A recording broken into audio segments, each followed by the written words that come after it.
मैं यहाँ पर वकीली करता हूँ, एडवोकेट हूँ। मैं 5 कोर्टों में करता हूँ, लेकिन अब थोड़ी सी उम्र ज्यादा हो गई तो पटियाला हाउस कोर्ट तक सीमित रहा हूँ। अब मैं नए केस लेता नहीं हूँ क्या, लेकिन जो पुराने हैं क्या उन्हीं से छुटकारा पा रहा हूँ। अच्छा, समाज का कोई सा भी केस, चाहे महाराष्ट्र में हो चाहे यहाँ हो क्या, मैं फ्री ऑफ कॉस्ट लड़ता हूँ, पैसे नहीं लेता हूँ।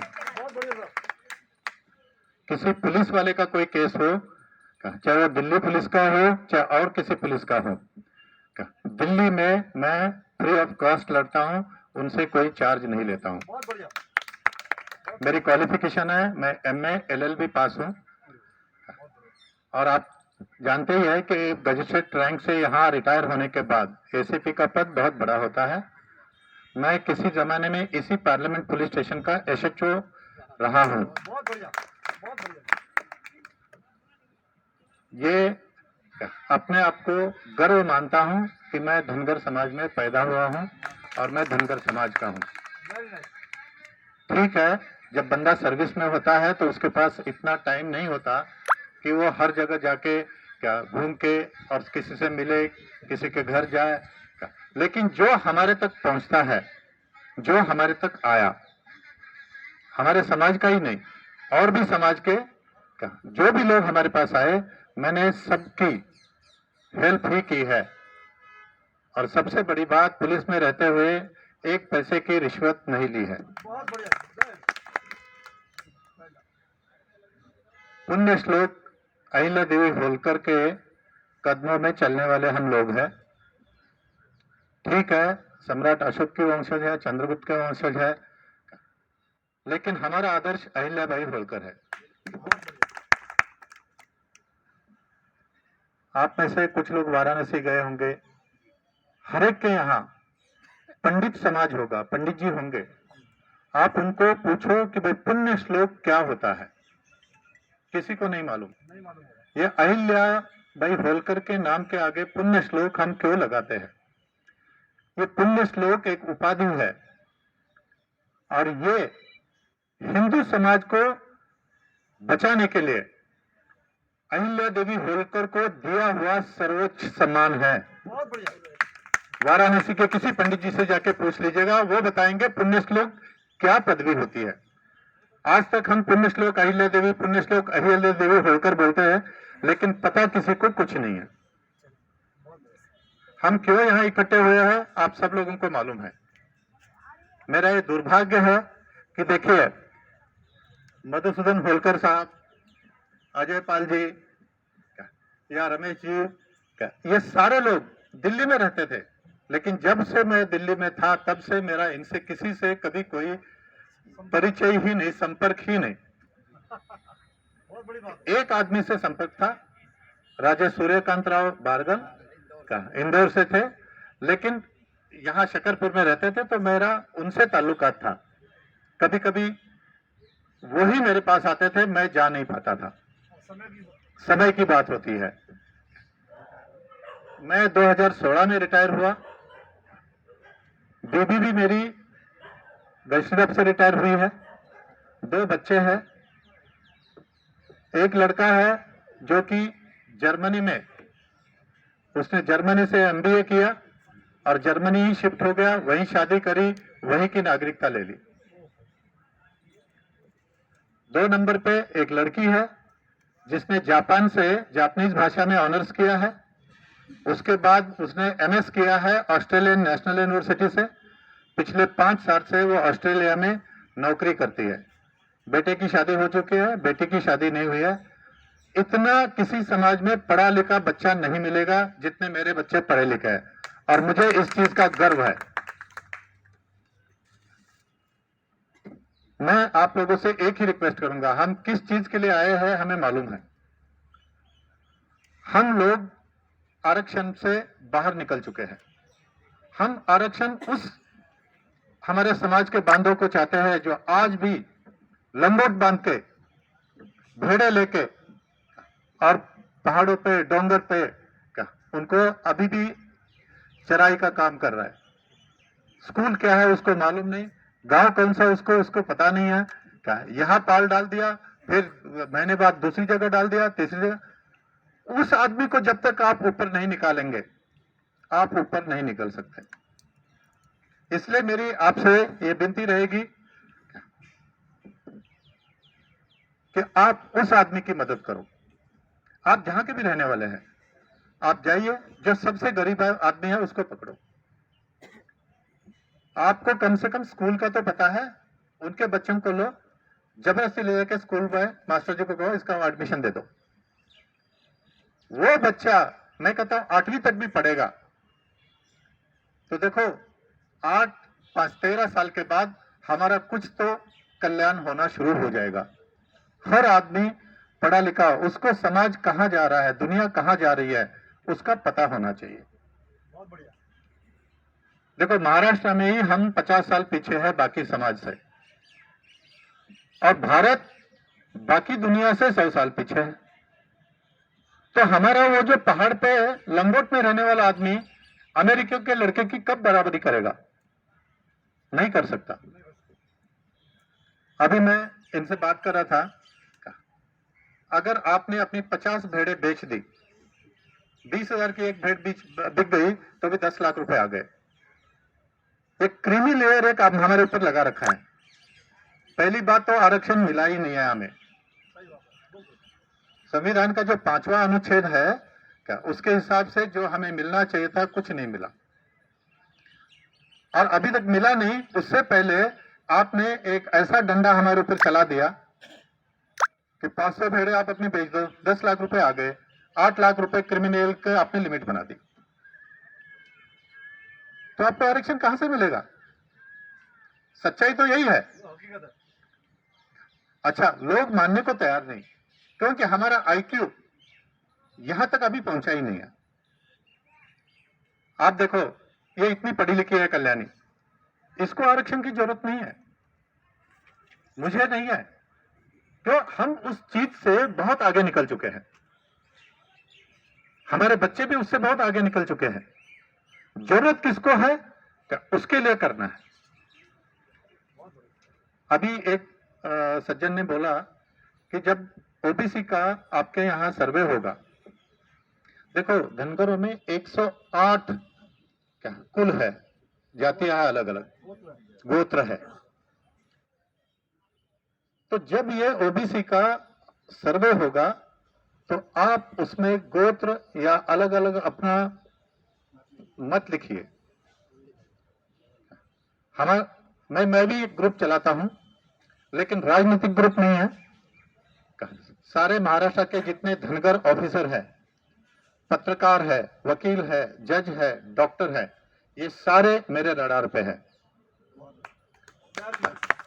और उस ग्रुप में हमने यही तय किया है कि जब कभी कोई आपके पास सर्वे के लिए आएगा क्या, तो आपने सिर्फ धनगर लिखना है। बहुत बढ़िया। उसका क्या फायदा होगा? आपको बहुत फायदा होगा। एक तो महाराष्ट्र में मराठों के बाद अगर दूसरी सबसे बड़ी कोई जाति है तो धनगर है, लेकिन आप देखो सीएम से लेकर चपरासी तक मराठा मिलेगा, आपकी कहीं गिनती नहीं है। किसी लीडर का नाम ले लो, क्या आपका लीडर मतलब के लिए उनके पास जाता है और उसके बाद छोड़ के अलग हो जाता है।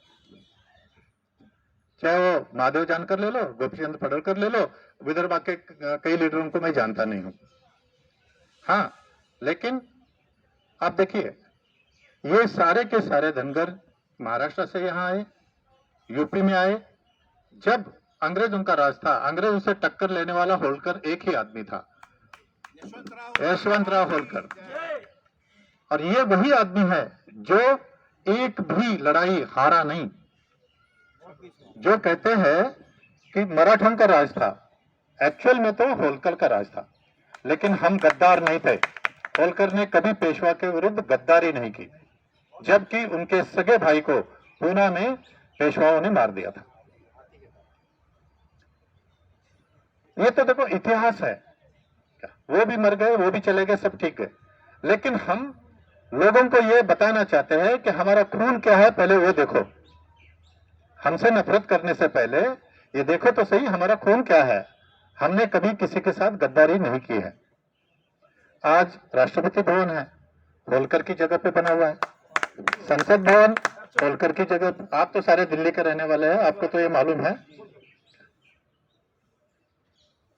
मैं सिर्फ आपको यही बताना चाह रहा हूं कि मैं तो अब आरक्षण से बाहर निकल गया, क्या तो मुझे क्या जरूरत है, मैं अपने घर आराम से बैठा हूं। ऐसा बिल्कुल मत कीजिएगा प्लीज। मेरी हाथ जोड़ के विनती है, क्या आप सबको साथ ले लीजिएगा। जो अपने से कमजोर है उसको अपने बराबर लाने की कोशिश कीजिएगा। जो आपसे बड़ा है वो जरूर आपको अपने बराबर लाएगा, तभी सारे समाज का विकास होगा, वैसे नहीं होगा। बहुत बढ़िया सोच, बहुत शानदार। दूसरी बात, अभी कल्याणी ताई महिलाओं में ज्यादा वहां फेमस है। अच्छा, महाराष्ट्र में? हाँ, मेरे हिसाब से कम 5,000 औरतें तो इनके रडार में होंगी ही होंगी, कम से कम। मैं कम से कम की बात कर रहा हूँ। यूपी में एक गुलाबी गैंग चलता है, मालूम है आप लोगों को, संपत पाल का। वो उनके मुकाबले बड़ा है इनका। नहीं, उनका मुकाबला ये तब वहां तक अभी वाघमोड़े भाई नहीं पहुंची है क्या। मैं इनसे यही रिक्वेस्ट करूंगा। नहीं, आप देखिए क्या, अब आप महाराष्ट्र में पूना में जब भी कोई प्रोग्राम करो, उनके लाइन पे करो। देखिए, एक साड़ी अगर आपको अपने पैसे से भी देनी पड़ी तो ये समाज बांधव आपको इकट्ठा करके दे देंगे, लेकिन जिस दिन जाना है वही साड़ी पहन के, चाहे आप पीली साड़ी निकाल दो, ये पिवड़ा वादो बोलते हैं ना हम लोग। गुलाबी नहीं, पीली होनी चाहिए। हमारे अभी जयंती उत्सव हो गया, 400-500 महिला ने सबने पीली ही साड़ी पहनी। हाँ, पीला पीला दिख रहा था। Very good. आज भी बोला था, लेकिन देखो कुछ दिखावा, माइक दे दो। कुछ दिखावा भी बहुत जरूरी होता है, करना चाहिए। देखो हम वहां पश्चिम महाराष्ट्र में हम किसी से नहीं डरते, चाहे कोई कितना भी बड़ा आ जाए हमारे सामने, उसकी औकात जीरो है। हम कहते हैं तू हमारे से नीचे है। हम डरने का कोई मतलब नहीं। देखो हमें कहां झुकना पड़ता है। जो हमारा बांधव पशु लेके चलता है, अब जो गावरान था, सरकारी जमीन थी, वो तो सरकार ने कब्जा कर लिए क्या, और उसमें क्या जंगल बना दिए, तार लगा दिए, दीवारें बना ली। अब वो रोड पे भी जाता है ना, तो जानवर होता है। देखो किसी के खेत में मुंह मारते ही वो चौड़ा उसको मारेगा। गलती हमारी होती है, किस वजह से होती है क्या? कोई नहीं देखता। सरकार ने हमारे जंगल कम कर दिए, हमारे गावरान खत्म करवा दिए क्या, हमें जीने का जो हमारा साधन था वो छीन लिया। तो हमसे गलती नहीं होगी तो और क्या होगा। सारे मुसलमान के बच्चे क्राइम करते हैं और कोई रिजर्वेशन नहीं मांगते आपसे, कहते हैं हम जो हमारा न्याय है ना वो छीनेंगे। आप सोचो कभी किसी ने मांगा है क्या? नहीं मानते। कोई नहीं मांगता।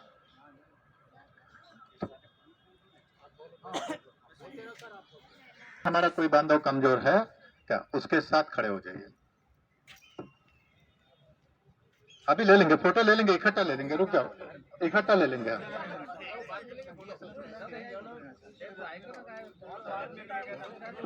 नहीं, थोड़ी देर में ले लेना, अभी रुक जाओ 2 मिनट में, मदद की जरूरत है। आप मेरे को एक मैसेज डाल देना बस, और आपको कोई ना कोई जलगांव का, चाहे वो पुलिस ऑफिसर हो, रेवेन्यू ऑफिसर हो, चाहे और जिला परिषद का कोई ना कोई आदमी आपको कांटेक्ट जरूर करेगा।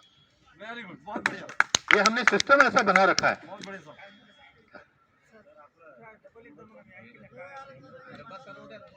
होती है, आप समझते हो कि भाई हम यहाँ कमजोर पड़ रहे हैं, आप हमें सिर्फ मैसेज डाल दो। एक आपने यशवंत सेना का नाम भी सुना होगा, बॉम्बे से चलती है क्या? नहीं, वो जानकर की नहीं है, सब कोकरे साहब वगैरह हमारे रिश्तेदार है, उसमें हमने घुसेड़ रखे हैं, क्योंकि हम उस वक्त गवर्नमेंट नौकरी में थे क्या, तो हम देखो जाके मार पिटाई नहीं कर सकते थे। लेकिन हमने क्या किया उसमें, ये एक गांव है, उसमें 3 हमारे समाज के लोग हैं, तो 3 को तो सारा समाज दबाएगा, दबाते भी थे। क्या किसी ने जाके मार दिया, घर में घुस गए, औरतों को मार दिया, क्या कर सकते हो बताओ? पुलिस के पास जाते, पुलिस भी उन्हीं की, कोई सुनता है नहीं, सरपंच भी उन्हीं का, अच्छा एमएलए भी उन्हीं का, खासदार भी उन्हीं का। हमने क्या किया, हमने कहा भाई ठीक है, तुम सब तुम्हारा, या कोई बात नहीं। हम चाहे एक घर है किसी गांव में, वहां हमारी यशवंत सेना का आदमी पहुंच जाता है। पहली बात तो इंक्वायरी करेगा का, और फिर वो हमारे ग्रुप में डालता है या खुद ही निपट लेता है। अच्छा, फिर आपका घर होता है, आपके घर के सामने सरकारी रोड है, रोड तो किसी के बाप का नहीं है, वही एक होलकर का निशान गाड़ देता है और उस पर यशवंत सेना का बोर्ड लगा के वहां ब्रांच स्थापन की जाती है।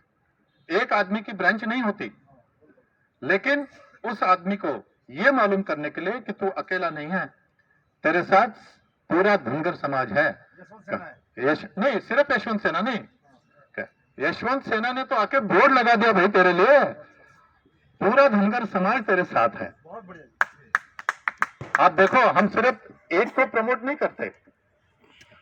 अभी मैं इनको बता रहा था, हमारे पास महाराष्ट्र के जितने जिले हैं, उस जिले में जितने समाज के अधिकारी है वो हमारे पास है, जितने पुलिस वाले हैं वो हमारे पास है, जितने रिटायर अधिकारी है वो हमारे पास है, जितने पत्रकार है वो हमारे पास है, जितने डॉक्टर है वो हमारे पास है, जितने वकील है, जितने मजिस्ट्रेट है।